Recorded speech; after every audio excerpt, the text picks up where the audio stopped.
What's up guys, it's Drac. Let's talk about the Aeon. If you haven't seen my original review video, and it might be a good way to capture kind of the hype of just how unbelievable this was, for 25 United States dollars, you got a pro category blaster firing half-length darts or full-length darts in a compact, almost recon-esque shell with a lot of different mod kits and availability and a lot of stuff going on for it. More importantly, it gave you a $25 floor for like competitive super stock class play that you could pick up off the shelf at Walmart.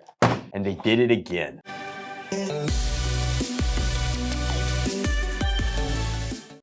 Coming in at a similar price point of $25, you have the Adventure Force Aeon Pro X, the, spiritual successor to the Aeon in and of itself, but also really just the companion to the Nexus Pro X. An equally groundbreaking blaster in that this is just so feature rich. It's very clear that like Dart Zone, which goes to our events, attends our things, watches our live streams, etc., they paid a lot of attention. They saw, I assume, Spud's kit for this. He did something amazing for the Aeon. And then a ton of other, creators made really cool accessories. We, in and of ourselves, over here at Foam Pro Shop, we made a kit for the Aeon that we've sold over 1,000 units for. I mean, it's hard to get over the fact that at $25, there's a lot of room in the budget to tweak, tinker, and improve this. But I don't know what we're gonna make for this just because there is so much going on in this box for $25. You get the upgraded Aeon Pro X, which is completely feature rich. You get a dedicated scar barrel that mates to it. You get a bonus O-ring for the new funky plunger style. You get, an amount of darts, 12 darts, the new magazine in a different color, interestingly enough. The magazine that came with the Nexus Pro X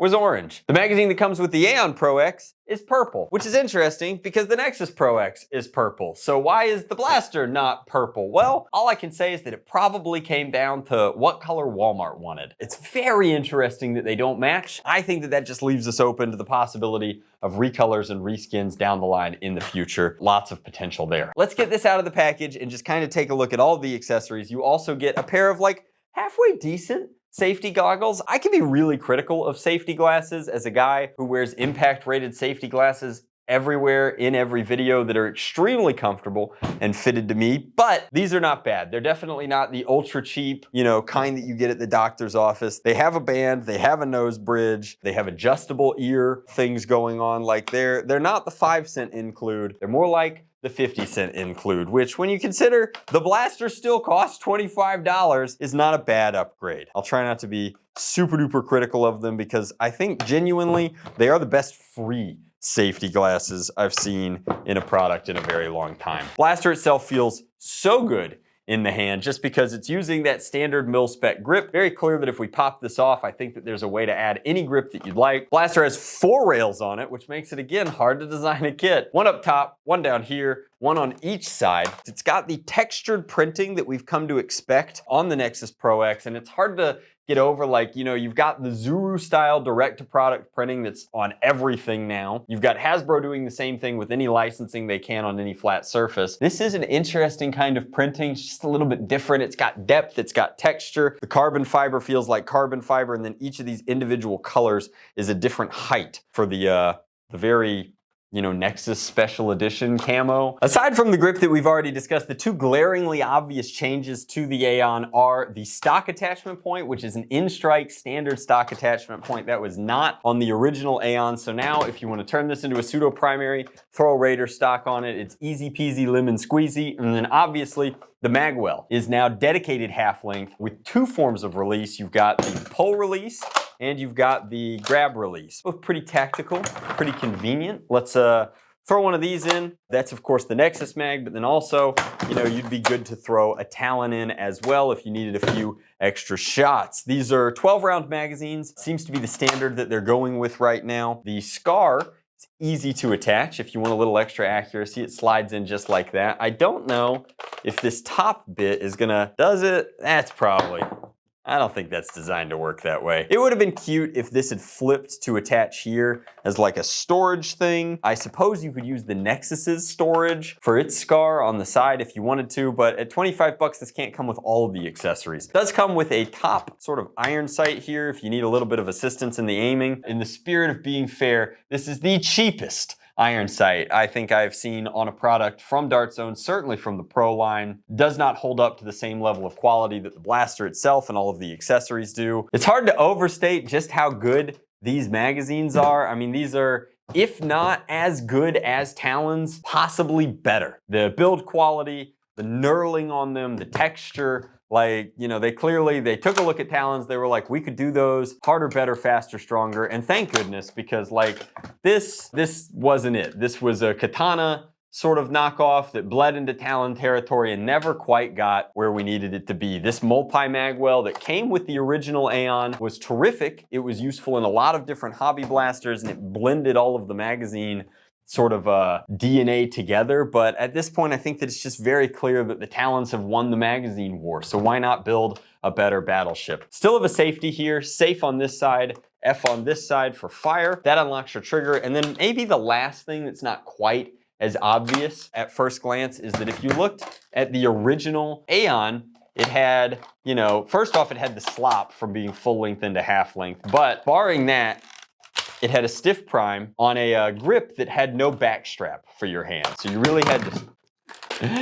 to squeeze in that aspect. But it seems that they fixed that. This has an angled backstop for your hand in it right there. Very, very cute. Has a primed indicator built in now. I like it a lot. That was a pretty good seal too, considering that I'm not up against the metal barrel inside, but instead the plastic coupler there. Very interesting. So we're gonna do our FPS test with the SCAR attached. It comes with this accessory. I think this accessory is solid, and I wanna test it out in that spirit. But let's take this outside, get it fully loaded up with what appear to be just, you know, standard Walmart Pro Darts, and put it over the chronograph. See if it's really generating 150 feet slam fire power. All right, guys, we're out here. These are the darts it came with, the old Walmart Pro, Dart Zone Pro Darts. This is Aeon Pro X, standard spring, nothing fancy going on with the attached SCAR. Let's put a few over the chronograph, see just what the baseline for performance is.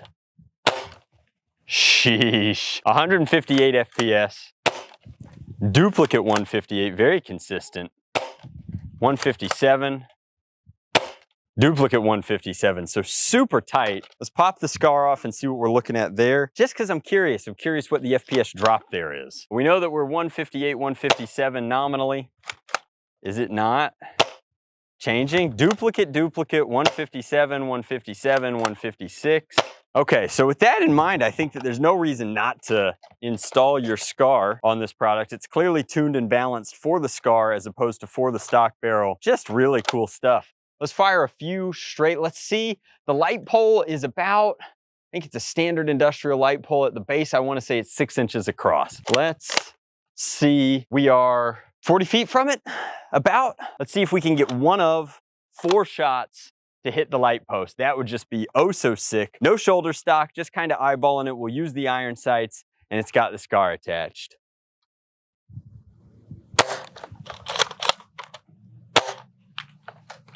Wow. That one was close.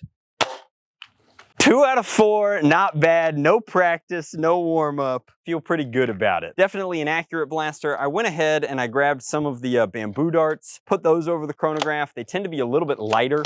Let's see if that results in a higher FPS out of this product. 163, 144, duplicate 144. So not a huge improvement there. I think that you're probably better off using the darts it came with. Let's put a couple down range as it gets kind of windy over here. If we adjust for the windage, adjusted too much. What are you gonna do? That's just our first take on the Aeon Pro X. Expect to see a lot more of this on the channel as we kind of delve into it a little bit deeper, but clearly very feature rich. Impossible to believe that in 2024, this is what $25 buys you. The wind is getting really bad. I'm gonna go ahead and shut this one down, but we'll see you in the next one where we crack this thing open and see what's under the hood. Much love, blast on, Drac out.